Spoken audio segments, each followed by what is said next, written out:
ባህር ጠረፍ 800 ኪሎ ሜትር በአፋር ቁጥጥር ስር ነበር። በኤርትራ ተዳደረን አናውቅም። በኢትዮጵያ ሕዝብ ስም ምንም ጉዳይ ሊወስን ሊያግድ ወይም ሊሰርዝ አይችልም። የጊዜ ጉዳይ ይሁን እንጂ እንደዚህ ስትራቴጂክ የሆነ የባህር በርና አካባቢው የግመል ውሃ ማጠጫ አድርጎ የሚተው ሞኝ የለም። ኢትዮጵያን ማንቁርቷን የማነቅ ወንጀል ነው። ማጣትንም ያክል ነገር ያጣንበት መንገድ ህጋዊነት ችግር እንዳለው ማሳያው ተቋሞች አልገቡበትም።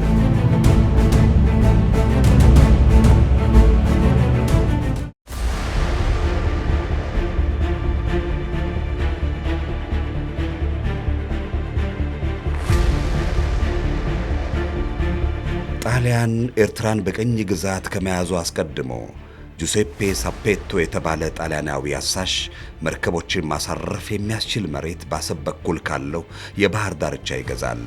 በወቅቱ ቦታውን ለአሳሹ የሸጡት ሁለት ወንድማማች የአፋር ተወላጆች ነበሩ። ያኔ ፈጣን የመገናኛ ዘዴ ባለመኖሩ ወንድማማቾቹ ቦታውን ለባዕድ ስለመሸጣቸው የኢትዮጵያ መንግሥት መረጃ አልነበረውም።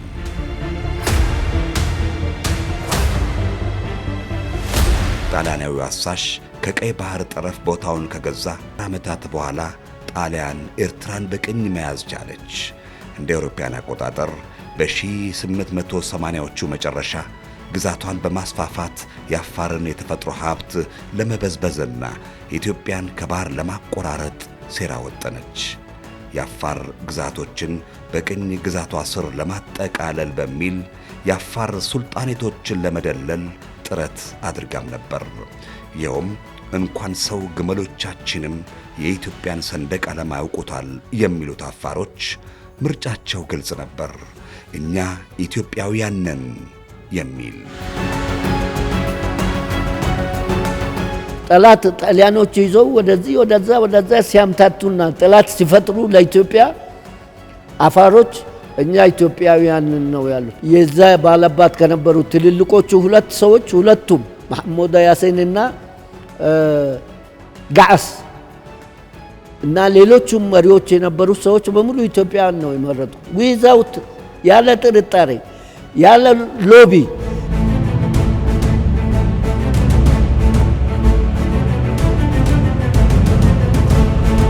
አሳሹ ጣሊያናዊ የገዛውን ቦታ ተረክባ ወታደሮቿን አሰፈረች። በዚህ መልኩ ያለ አፋር ሕዝብ ይሁንታ አሰብን ጨምሮ የተወሰኑ የቀይ ባህር ጠረፍ ግዛቶች ወደ ኤርትራ እንዲካለሉ ተደረገ።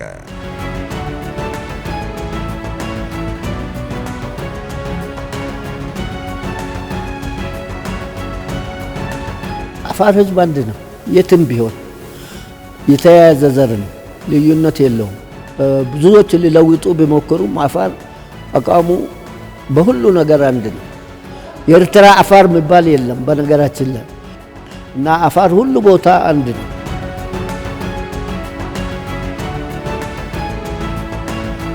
የአሰብ ወደብን ጨምሮ ሰፊው የቀይ ባህር ጠረፍ ታሪካዊ የአፋር ሱልጣኔቶች የግዛትና የንግድ ማዕከል ነበሩ።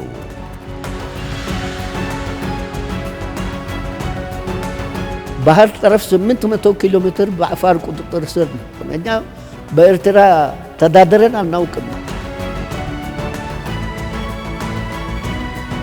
ጠላቶቻችን በየጊዜ ወረራ የሰነዘሩብን በሰሜንና በምስራቅ የሀገራችን ክፍሎች ነው። የእንግሊዙ ጄኔራል ናፒየር አጼ ቴዎድሮስን ለመውጋት የመጣው በዚሁ አሰብ አጠገብ በሚገኘው በዙላ በኩል ነው። ጣሊያን ከተሸነፈች በኋላ ግን ኤርትራ በእንግሊዝ ሞግዚትነት እንድትተዳደር ተወሰነ። ሆኖም ግን የሞግዚትነት አስተዳደሩ ብዙ አልቆየም።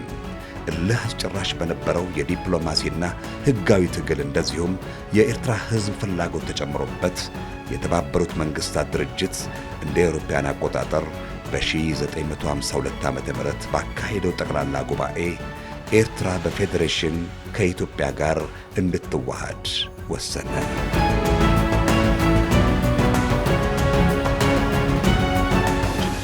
Resolutions adopted by 51 votes in favor, none against, and 5 abstentions.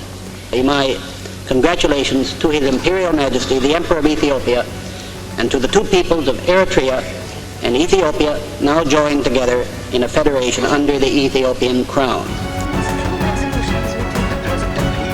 የአሰብ ባለቤትነታችን ይረጋገጥልን ስንል ሕያው ከሆኑ ማስረጃዎችና ዓለም አቀፍ ሕጎች ተነስተን ነው።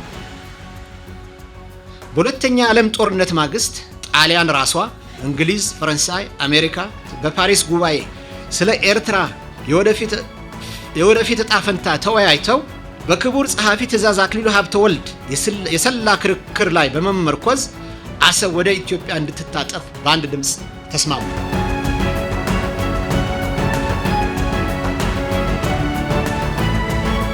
ወደ ኤርትራ ተቆርጦ የነበረው ግዛትም ወደ እናት ሀገሩ ኢትዮጵያ እንዲጠቃለልም ውሳኔ ተሰጠ። የምጽዋና የአሰብ ወደቦች የኢትዮጵያ ሉዓላዊ ድንበር እንዲሆኑ በአንድ ድምፅ አጸደቀ።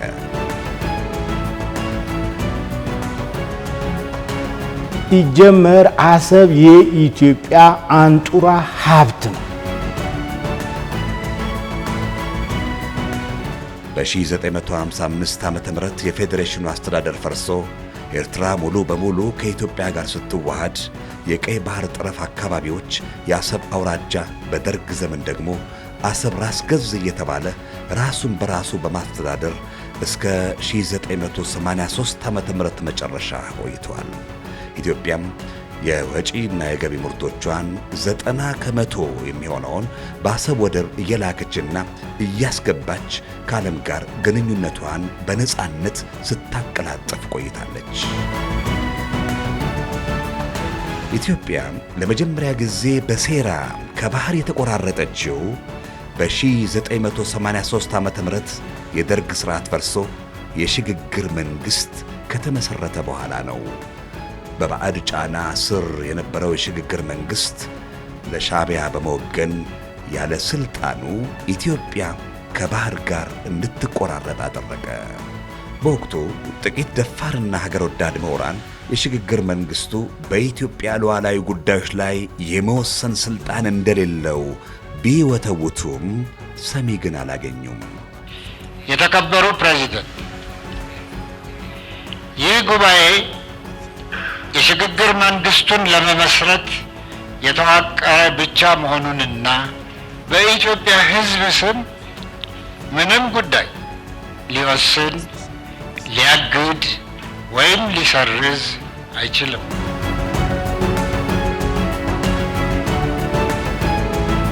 የሽግግር መንግስት ምንድን ነበር ስራው? ሰላም ማረጋገጥ፣ ለምርጫ ምቹ ሁኔታዎችን መፍጠር፣ ራሱም ጭምር መወዳደር ይችላል። ምክንያቱም የዚሁ ሀገር አካል ስለሆነ ማለት ነው። እሱን ካደረገ በኋላ ምርጫ ተሄድ፣ ፓርላማው ይቋቋማል። ፓርላማ ከተቋቋመ በኋላ ሚኒስትሮች ምክር ቤት ሊወስን ይችላል። ወስኖ ግን ለፓርላማው ማሳወቅ አለበት። ወስኖ የኢትዮጵያ ሕዝብ ቅድሚያ መወያየት አለበት። በዚህ ላይ ሲሪየስ ክሪቲካል የሀገር ድንበር ወደብ የማሳጣት ይሄ ተራ ጎረቤታም ሁለት ጎረቤታማቾች የመውጫ መንገድ ተዘጋብኝ ሊዘጋይበኝ የሚል እንኳን እስከ ፍርድ ቤት እስከ ትልቅ ክርክር ድረስ ሄዶ መብት የሚያረጋግጥ ይሄ ደግሞ ሀገር ጭራሽ የሚገነጥል። ስለዚህ በወቅቱ የነበሩት ኢትዮጵያን ይጠሉ የነበሩ በታሪክ አጋጣሚ ኢትዮጵያ እዛ ላይ ወድቃ ስለነበረ የውጭ ኃይሎችም ደግሞ ከፍተኛ ፍላጎት ስለነበረ ኢትዮጵያን ማንቁርቷን የማነቅ ወንጀል ነው። ሽግግር መንግስቱም ቢሆን በጉዳዩ ላይ ከመወያየት ያለፈ የአሰብ ራስ ገዝ ይገንጠል ብሎ ስለመወሰኑ የሚያሳይ ምንም መረጃ አልተገኘም። መረጃውም ቢገኝ ሕጋዊነት የለውም።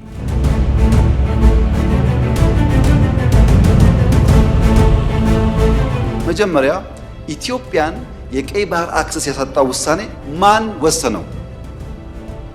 ካቢኔው ይሆናል ብለን የካቢኔውን ዶክመንት ብናገላብጥ የለም፣ ካቢኔው አያውቀውም።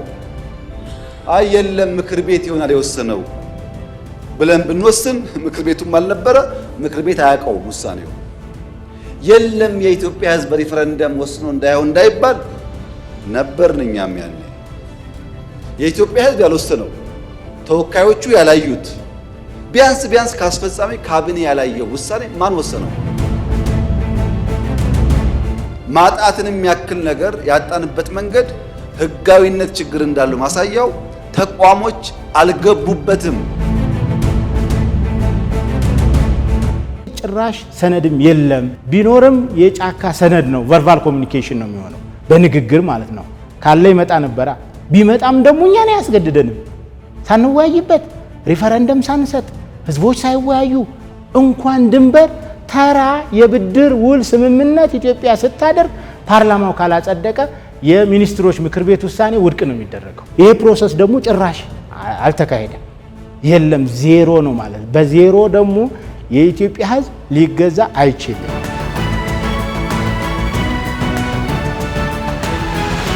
የወደብ አገልግሎት አላጣንም። በአሁኑ ሰዓት የአሰብ ወደብ ከሞላ ጎደል ባለፈው ጊዜ እንደተገለጸው የግመሎች ውሃ መጠጫ ቦታ ነው።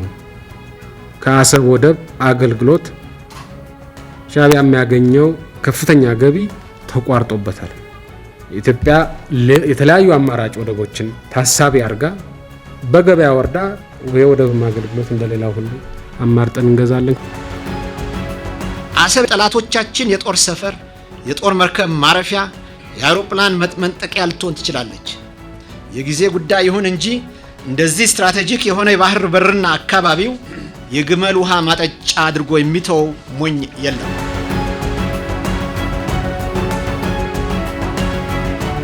ነፃነት ወይም ባርነት በሚል አስገዳጅ የይስሙላ ምርጫም ተደርጎ ነበር። ሰፊውን የቀይ ባህር ጠረፍ በባለቤትነት የያዘው የአፋር ህዝብ ግን በዚህ በይስሙላ ምርጫ እንዲሳተፍ እንኳን እድል አልተሰጠውም።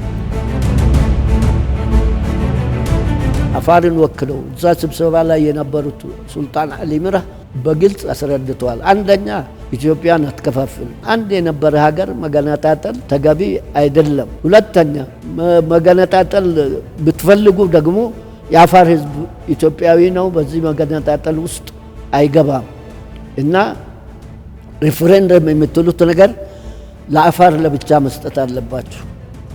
ሪፈረንደም ከተባለ አፋር ኢትዮጵያዊ ነው፣ ኢትዮጵያ ነው የሚመርጠው እና ለኛ ለብቻ መሰጠት አለበት። ከመገንጠል ከሚፈልጉ ሰዎች ጋር የትም ያለ አፋር ከኢትዮጵያ መገንጠል አይፈልግምና ይሄ ይወሰናል።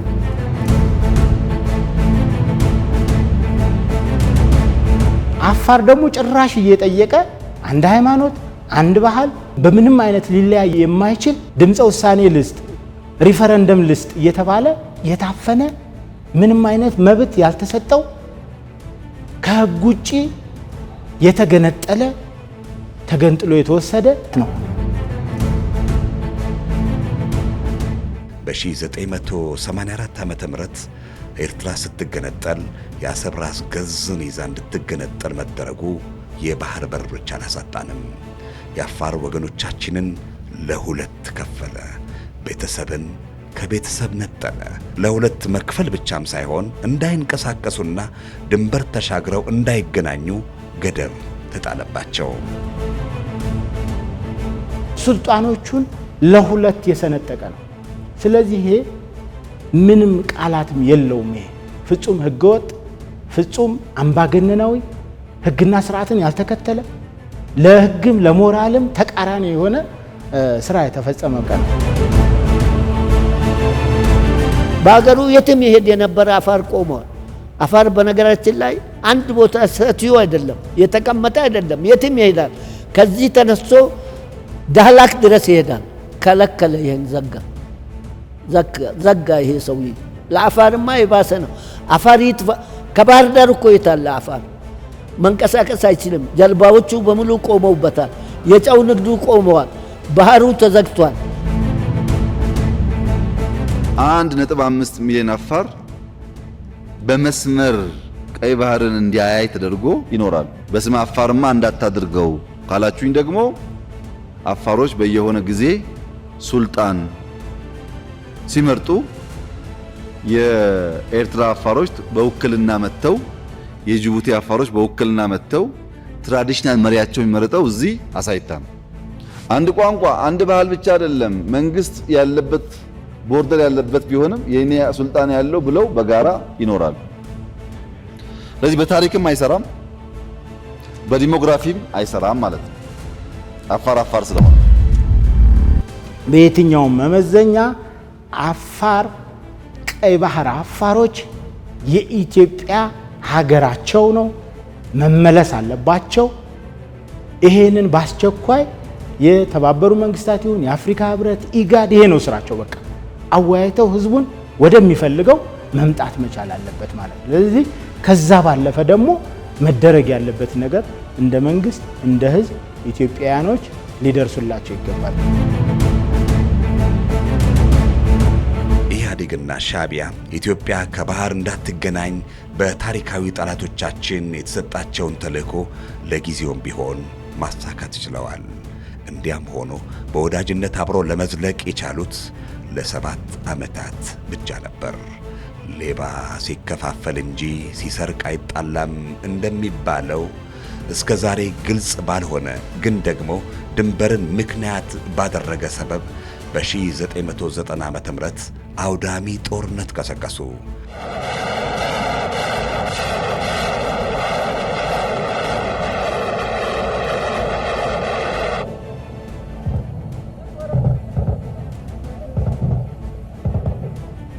ኢትዮጵያም የኃይል ሚዛን ስለነበራት የተዳፈነው ሐቅ እንደሚስተካከል ብዙሃኑ ተስፋ አደረጉ። በቋንቋ በሃይማኖትና በባህል አንድ የሆነው የአፋር ሕዝብ ደግሞ እንደሚገናኝ ተማመነ። ኢትዮጵያም ወደ ባህር የምትመለስበት አጋጣሚ መፈጠሩንም ተስፋ አደረጉ። ያም ሆኖ በሕግ የተሻረን ሕግን በማጣቀስ በድጋሚ የኢትዮጵያን ሕልም ያጨለመ የአልጀርስ ስምምነት ተፈረመ።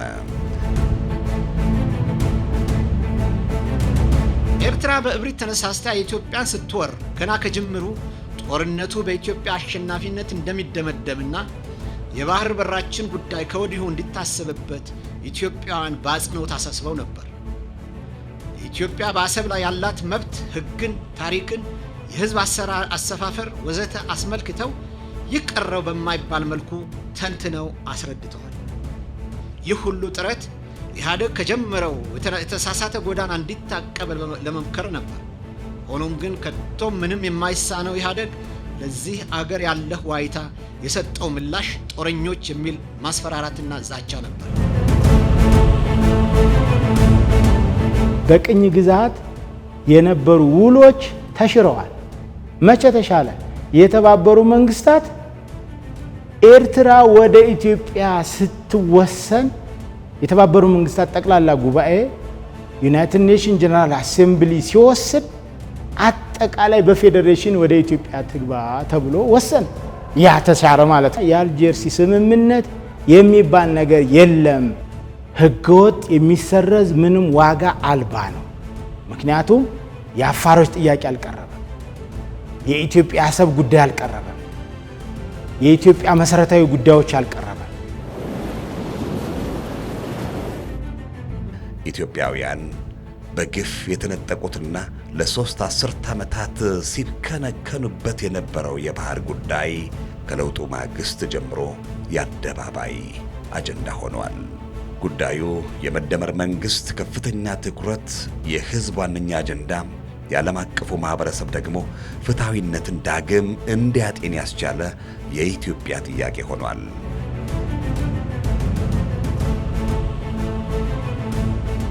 ወደብ ለኢትዮጵያ ቅንጦት ሳይሆን እንደ ሀገር የመቀጠል ያለመቀጠል ጉዳይ ነው።